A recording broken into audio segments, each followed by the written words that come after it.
In this video, I'm going to show you how to make a character ride a horse in Cartoon Animator. So here we are in Cartoon Animator, and this is the animation that I'll be breaking down and showing you how I created. So I'll just play it through and then we'll get into talking about it. See, it's just this cowboy guy getting on a horse and riding away. We'll stop it there. So the point of this tutorial is not to show you everything of how this animation was created. The main focus of this lesson is to show you how to make the character look like he's riding a horse so that he's got one leg on either side of the horse. But I am going to do a bit of a breakdown just so you can see how most of it was animated. So if we go open up the timeline and we'll just have a look at this character. A character that only has two angles, and that's a front facing angle and this side facing angle that you see here. One way I could have done this to make it easier on myself is have him get on the horse from the other side so that you could pretty much mask most of his movement. But I wanted to make him get on the horse from this side so that you could see it is possible to do stuff like this with a single facing, like a single angle character, and still make it look reasonably okay. You can see he walks up to the horse, stops, put his hands on the saddle, and then he uses the correct leg put into the stirrup, and then you'll see just before he jumps, it's a bit of anticipation in there to get his spring going, and you see the horse as well is reacting to that bit of spring by going down and then back up as he jumps up. And if you watch his back leg, that's this one here, you'll see that it doesn't look completely great, and also if you look at this hand here, that's not completely great either. But you've got to keep in mind that all of this motion is happening so fast, the average person watching this isn't even going to notice that these things aren't right. And if you look at any professional animation and you stop it down frame for frame, you'll see all kinds of weird things happening, particularly when they do things like motion wipes or motion blurs. You'll see all kinds of distortion of characters happening, so you don't have to be completely accurate when you're doing this. So we'll step him over and see his leg going over. You can see here his hand, he's completely breaking his hand here, but it doesn't matter at all. This is so quick that no one's going to notice it. His leg's completely off, if anything, but you'll see it goes in, and then now he's on the other side. At that point, you can see, if you watch this hand here, you can see the exact frame where it flips over to the other side, and his leg's going over, and you can see, if I unselect him, you can see down here, his foot's coming into view on the other side of the horse, and you can see both his hands. He's got one hand behind the horse's neck and one hand in front. So he really looks like he's sitting on that horse, and he gives it a little G up with his legs, and the horse starts walking. And you'll notice if you watch the character's face, he turns to look at the camera as he's walking away here. So that's the whole animation. So to break this down, I'm going to go into a partially completed version of this that has this character in it before I made it so that he could sit with one leg over the other side of the horse. So that's this project here, and I'll use this project to break down how everything was animated as well. So you see in this project, just quickly going through it, I'll just step through it with the slider. Exactly the same, everything's been animated. It's all finished except for now he doesn't go on the other side of the horse. Everything is happening on this side of the horse, and that's not what we want. But essentially that's the technique for how you get a character to be on both sides of the horse. You have to do all your animation of the character with one side, on one side, and then what we're going to do is duplicate this character behind and have different limbs showing depending on where we want them. But just to get started, I'll show you the animation on the horse in the timeline. That's the saddle, not the horse. Right, so if we open up this just quickly, you can see all of the motions here. The majority are just existing pre-made motions. So we've got this stand idle motion here that, see, when we play the animation, the horse is just standing idle. There's a few keyframes around here that are custom, where I made, you can see there, the head's nodding, acknowledging that our cowboy is touching the horse and he's noticed that he's got someone getting on him. His head bobs down. Then these frames here for when the horse actually takes the cowboy's weight as he's jumping on. The red keyframes mean that the feet on the horse are actually locked so that I could just push the horse down without the feet moving. So you see if I actually double click on one of these keyframes, it'll open up the motion key editor, and that's what I mean by locked. All of these feet here are locked, and that's why it's got the red keyframe. If I move over to here, you see all of the feet are now unlocked and we've just got the regular grey keyframe. So I lock the feet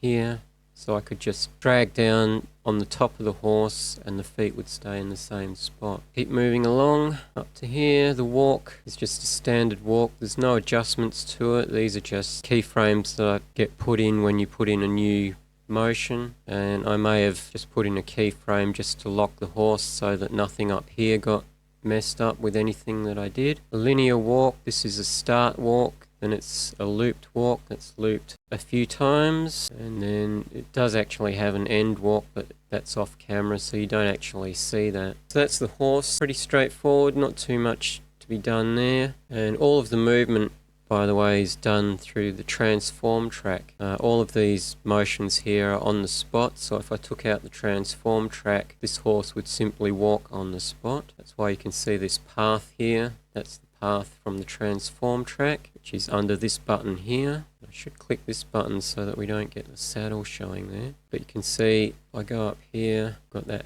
point there where it starts to walk, and we've got a keyframe here that's sort of holding it in place. You can see the feet are actually sliding a bit. I could have worked a bit more on that, but this is fine for this demonstration. And you see there's another transition point there, moving it along, and another one up here brings it into the end. So that's the horse. Now we're going to go have a look at the cowboy. So we go back to the start. Now obviously his track, motion track, is going to be a lot busier. This walk up at the start is just a standard side walk, pre-made side walk. It's got a couple of keyframes in here because I had to put in a standing pose so that he wasn't standing with a weird A-frame pose, but they don't really do anything much. And then this here again is to bring him back to a standing pose. And then from this point on you'll see there's no motion clip here, so this whole thing was completely keyframed. And to do this kind of keyframing you just move between the key points that you want the character to do. So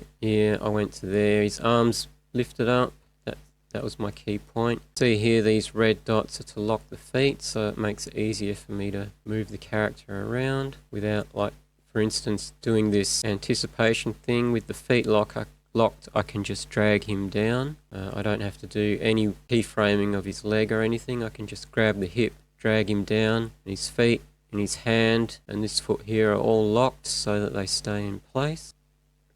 And then he jumps on. And his legs sort of, I'm imagining what his leg would look like over the other side there. And from this point, I think it's about possibly around there that I linked him. So you can see here in the link track, I actually linked him to the horse at this point so that if the horse moves, he would actually move with it as well. And if you look at the face track, open up the face track down here in the facial clip, you'll see there's actually no animation on his face prior to this point here. And it's once we start moving with the horse that you'll see that his head starts to turn here. Got keyframes for that, but that's the only animation on him once he's on the horse. There's no motion clips up here. He's just being moved along with the horse as the horse walks out. There's just these keyframes here. You see his legs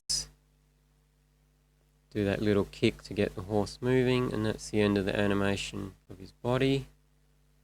Now we've got the little bit of face animation, and then it's all the horse walking out. So we'll go back to the start and I'll show you how to make it look like he's actually getting on the horse and his legs going behind it. So obviously to this point, if you're doing this, you want to animate your character completely and make sure all that animation is finished before you do this next step, which is to duplicate your character. If I go into the scene tab here, you'll see I've got Elastic Folks Male here. There's only one of him in here. And you'll see he's got some accessories on him like a full beard, sideburns, hiking hat. He's got a watch and a handkerchief. A lot of these things we don't need on his duplicate, so we'll get rid of them. But the first thing we're going to do is actually duplicate the character. So we'll select him and hit the duplicate button up here so that he's duplicated and he stays in the exact spot of his original character. You see that? I've duplicated him now. We've got, if I move this over a bit, so we've got the original character and then we've got the duplicate character down here. And I'm going to turn off the original character by taking this tick out of here. You'll see it looks like nothing's happening, and you'll see if I scroll through the animation, everything is exactly the same. All of the original character's animation is on the duplicate character as well, which is what we want, and that's what makes this so easy. Now all we want from the duplicate character to be behind is this arm, hand, and this leg and that foot. So that's his right arm and hand and right leg and foot. So we don't need all of these extra features that he's got, so we can get rid of those to start with. Just select them in the scene menu and just hit delete. Get rid of the sideburns and the hiking hat, watch, don't need that, and we don't need the handkerchief. Next thing we want to do is make sure that he's now behind the horse, because the original character wants to be in front of the horse. So we select him, and because I've used the transform track to move him, all of his positioning is on that track. So you can see here we've got a few keyframes there and this one at the original. If we just quickly take a look at the horse and have its transform track open, you can see up here on the Z-axis, which is the one that determines whether the horse is close to us or further away, its Z positioning is 0, 0. If we look at our character, his Z positioning at the moment is on 2, which is 2 positions closer than what the horse is. So what we want to do is move him back. So 1, 0 is what the horse is. We want him behind the horse, and I think -1 should do. But what you'll notice is when I move the playhead here, if you watch the Z-axis, you'll see that number is starting to increase again until finally it's back up to 2 at this keyframe on the transition track. So what we want to do is do the same adjustment to every keyframe on the transform track, I should say. So this one wants to be, that's -1, so we want to do this -1. Then the next one, we can just hit the tab key to get to the next one. -1. It looks like that's not enough, so we might get it back to -2, -3, -4 even. I can go as much as -5. So if we hold Shift tab, take this back to -5. First tab, make that one -5. So we've only got those 3 frames because after that he's on the horse. So now he is completely behind the horse. But we don't actually need him showing for all of this first part. So what we're going to do is make him invisible using the visibility function here. So if I click that at the start, you'll see he disappears and he's just this square empty box here. And you'll see if we open up the visible track, down here we've got this 1 keyframe and nothing else. We want to move him along and we need to work out at what point he needs to be visible. So to do that, I'm going to turn on our original character and we're just going to move forward up to here. He's still in front, still in front, still in front here, still in front, and I would say you can see his back foot should be on the other side of the horse there, but there it's okay. So I would say this frame is a good time to turn on our duplicate character. I'm going to turn this character off again and select our duplicate character. Then we're going to make him visible by clicking the icon up here. And you'll see now he's in there and he's all ready to go. So go back to frame where we turn him on. Now what we've got to do is turn off all the sprites that we don't need from this character. So we only want this back leg and right foot, and this right arm and right hand. To do that, we go into the sprite editor, which is this one here. And I'll bring that over a little bit. And we don't want the hip, so all we're going to do is down the bottom here, we're going to select the hip and you'll see there's this empty spot. We're just going to select that empty spot and you'll see the hip is now gone. There's nothing in that point. Going to do the same for the left arm because we don't need that. Don't need the left hand. Go down, find an empty spot. We don't need the left thigh.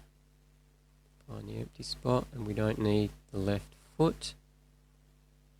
And for the face, we're going to switch over to the face tab, and we're going to select the actual face sprite. I think actually with the face, we actually turn the opacity down on the face to 0. It should take everything in the face out. That should be fine there. That just saves us having to go to an empty spot on all of these. So we've done that now. We can turn this off, and you'll see we've just got the hands and the legs, and all that's fine. If we move the animation along, everything works, nothing's reappearing, so we're good to go. So now what we want to do is go back to this frame where we turned this on, and we want to select our original character, and we want to turn off this character for the moment. Select our original character and turn that one back on, and at this point we want to turn off just his right arm and hand and his right leg and right foot, because our duplicate character is going to be showing that. So again, we go into the sprite editor, and this time we get the right arm and just go to an empty sprite, and then the right hand, just go to an empty sprite, and do the same with the legs. So we want the right thigh, change to an empty sprite, and the right foot, change to an empty sprite. And you'll see now moves along, that's all working. There's none of his limbs are reappearing, so we're pretty good to go. And you'll see just before that point, his arm and leg are still there. So that's that all done. The last thing we need to do, we've already got our other character turned on at this point. It's just that we've turned him off in the scene manager. So if we turn him back on, see his leg and arm are just there where it should be, and if we keep scrubbing through, you'll see now our character looks like he's sitting on the horse, and if we keep going, he's just walking along. And that is how you make a character sit on a horse and look like he's actually sitting on it properly. So if I stop that, we'll get out of the timeline just quickly and run the animation just so you can see it.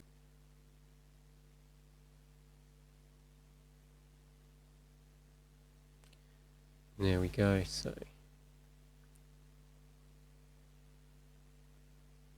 stop that there. Now the reason why you did all the animation on your character first, partly so that the duplicate character's animation would match exactly with your original character, but since at this point the only part of the duplicate character you can see are the right arm, hand and right leg and foot, you could do additional animation on the face, the left arm and hand and the left leg and hand without it affecting the other side, but you wouldn't want to do it too much because you don't want the body to become misaligned with the duplicate character and suddenly you've got this arm is no longer attached and that leg's no longer attached. So generally it's best to do all of the animation on your character before you do the duplicate, and maybe just do small tweaks afterwards, but I'd recommend not doing that unless you absolutely have to. There you go. I hope you found that tutorial useful. As you can see, it's not too hard to actually make a character look like they're riding a horse properly. It's also not too hard to overcome the problems of only having a single angle character to do something as complex as getting on a horse. It may not be